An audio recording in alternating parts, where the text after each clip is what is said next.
Hello Minecrafters! So you want to know how to build a zombie drop trap for experience. You've come to the right place. And I don't know why I went there. There we go. Okay, so we're going to go in and I'm going to show you an example of all of this. So let's just go down and the first thing I'm going to do is turn off the water. So, very quickly, let's just get rid of a few things here. Okay, I will just leave it right there for a moment. There. So, starting at the top, the white blocks. I use those to just indicate where the redstone is going to be. We'll talk about those. We'll probably talk about those first this time. Okay, so yeah, we'll do that. The green area. If a player is anywhere in the green circle, it's actually a sphere, then the spawner can be active. If you're outside of that, it's not even going to turn on. The blue area is rectangular. It surrounds the spawner. If there are more than 6 zombies, or 6 or more zombies, the spawner will not create any more. Basically, it says there's already enough zombies there. We don't need to keep going. The red area is a smaller area inside the blue area where zombies actually spawn. The yellow area in my design is just a little bit of a gap, and I'll explain that when we get there. And the black is what I've used to represent what the spawner would be. So, let's just take a look at this, shall we? Oh, I've been drinking, so my steps are not good. The red area is where zombies will actually spawn. This is actually not so good. Let me get up, come back down. There we go. The black is where the spawner would be. Now, normally, it's going to be on the floor, right? Like this. Well, first thing you're going to do is get all that mossy cobble. You know you'll want it for decorating. So take it out, take out the floor below it as well. I guess you could go even further down if you wanted. I haven't felt that it's really necessary, but it might be necessary to make sure that you've got 2 rows of solid stuff beneath you. Because we'll get to that in a minute. So the red area is from here to here high, right? Centered on the spawner. And it goes 8 this way and 8 the other way, this way. Now 8 by 8 happens to mean that your center is right here in between all 4 of these blocks, right? That's not very useful when you know that your spawner's in this one. For those of you who are really curious, you can do F3 and you can see that I'm currently looking to the east. Now I'm looking to the north, so that means that this is northeast, which means that this is my spawn block in that situation. So it's not hard to figure out. If you know that that's your spawner, then you can kind of map accordingly to say, all right, this is my red spawn area. What I do instead, though, is I just count out 4 each way. Right, so 4, 4, 4, and in this case we got 3. The 4th one would be right here. We'll get to this section in a sec. So, zombies will spawn here. I normally just keep stuff above the spawner, just so that nobody spawns right here, because the goal is to get them out of the blue zone as fast as possible. So, the red zone's pretty small. The blue zone is a little bit bigger. It's 17 by 17 by 9 high. So that works out to 4 blocks above the spawner, 4 blocks below. That's why I said 1, 2, and technically a couple down there. Although if it's solid rock, then nothing spawns there, so you're okay. So that's the height, and it's basically 8 in every direction. So that's what the blue indicates, right? Okay. So let's come back down. So, job 1, get the zombies out of the blue zone. The sooner that happens, the more zombies the spawner can actually create. So, what I've done is I've automated a few things. First off, the lights. This is my safety feature. I have one switch, and I do that, and when I do, it's dark enough for the zombies to spawn. So long as it's off, then it's on. I know that doesn't make sense, but that's how it works. Turn on the lights, and now you're in maintenance mode. It's safe, okay? The water, I've got pistons, like I said, on this row, which basically spit out water. And if I hit the button again, it'll retract the water. How fancy. So, coming back down in here, back to the mechanics of it. The water's going to travel 8 blocks, right? So it's going to stop right here. So then dig out another 4 blocks, one road lower. Put water source blocks along this entire edge, right? So that's just all water source blocks. Just let it flow freely. Put stairs on this edge here, all right? And we'll have signs in front of it. Now, if you want to do it on the cheap, you don't need to use dispensers. You can just place a water source block in each of these corners and it'll do the job just as well. The water will flow from there, it'll flow from there, it'll meet and continue on down in there. All right? Same thing on this side. You don't need to use the dispensers. You can just line that row with water source blocks and let her flow. It's nice if you can turn it off, but it's really not necessary. So whatever you like. So that's what it looks like off.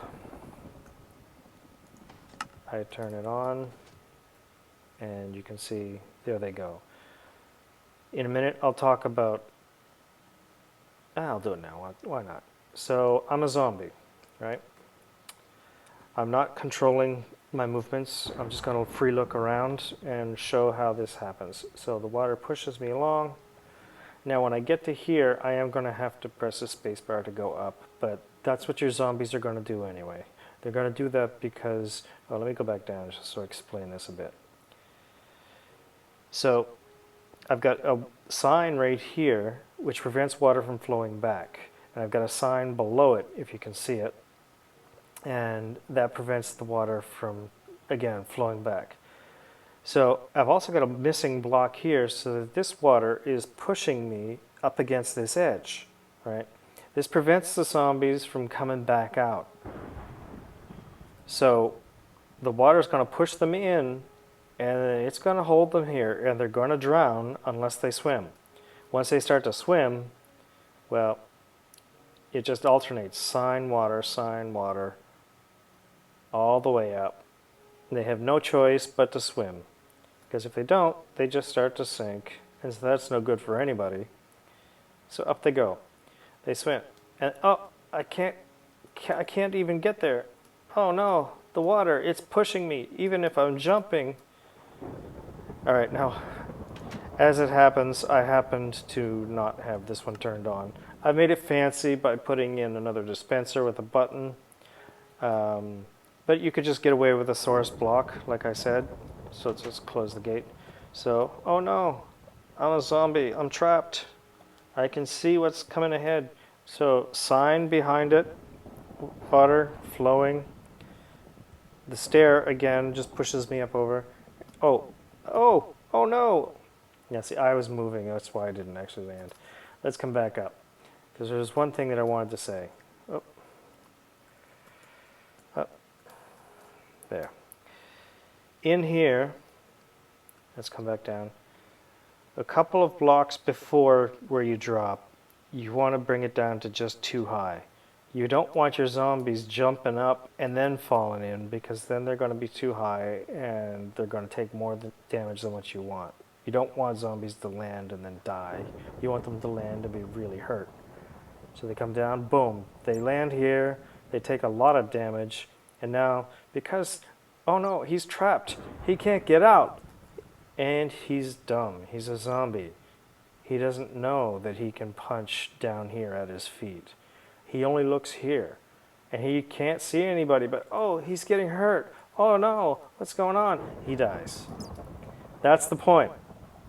So they're so weak, you can just sit here and ha ha ha ha, punch, punch, punch, punch, punch, punch. That's great, but you're gonna die of hunger. It's very, very exhausting to punch all these zombies. So use a use a splash potion of healing. It'll work much better. Here, I actually got it out. So one splash potion on as many zombies as you got in there, they'll all die instantly, and then you'll be surrounded with experience orbs, and you'll go from level 0 to level 30 or higher in a minute. So what's that look like? Well, in order to tell, you pull up F3, like I've just done, and what you want to do is you want to look at the zombies and thunder, and then count 3 rows down, and you'll see on the hard left it says E. In my case, it says 0 or 1/6. Well, the reason it said 1 is because there's a bat flying around, and that's an entity. Well, all these zombies count as entities too. So when that number's up around 200 or so, you've probably got enough zombies. Go ahead, throw that splash potion. Have fun with it. So that's how you can tell when it's time to actually do this. Redstone, that's the last thing we have to look at. Oh, by the way, once you've actually done all that, reward yourself. Go enchant a book. Send it for friends. Have fun. All right, let's take a look at the redstone. This little contraption is where the button is for the water dispensers. The button drives this piston, which pushes a redstone block down. It's a fancy solution. The redstone only needs to power some of these actual guys. So what are we looking at? A dispenser that gets power will also give power to the dispensers next to it. So I only have to do 3 of the dispensers to get a bank of 9, right? So do the guy in the middle, I get these 3. These 3 are covered by this row. And on this side, 1, 2, and I've actually got one behind this block too. All 3 of those fire off too.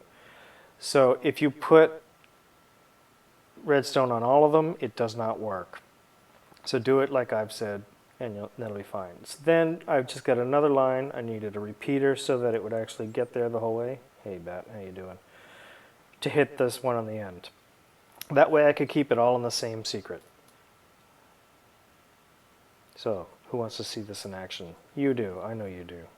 So we hit the button, it pushes down, and then it retracts. The dispensers only need a pulse. They don't need the signal to stay on, but they do need a pulse for each action. Well, that's what that does. All right, so now that I've shown you that works, I just have, redstone coming around, as you can see, to get to the piston. If I didn't have to be up this high, I could probably come up with a different switch. Lights. Lights are a little bit different because they're a lever. They're not a button. So the lever is on, and you can see it just comes around. It hits a repeater so that it'll go the distance, and you just power the lights. You cannot run them on the inside block. You've got to be one away so that the redstone goes directly into the light. Otherwise, it won't work. It's that simple. These lights here, well, I did a little cheaty bit, and I just stuck a redstone block underneath, which powers all of these guys. Pretty straightforward. Does the job. So, stay within the green. Keep the zombies out of the blue. They're going to start in the red, so push them along as fast as you can. Let's turn on the power, the water on, lights off. We're in business. It's now dark enough. The zombies will start. They'll flow through. They'll climb. They'll get pushed around. They'll drop. You'll punch them. You'll throw healing potions at them. You'll have all kinds of experience. You'll enchant a bunch of books. You'll then throw those on your armor, on your swords. Then you go take on the Ender Dragon and maybe a wither or two. And then you'll come back here with your buddies and you'll turn off the water and you'll turn off the lights and you'll just see who can take out as many zombies as you can. Little arena match, that kind of stuff. It's Minecraft. It's a fun game. We love it. I hope you like this video. Give me comments. I'll talk to you later. All right, I'm out.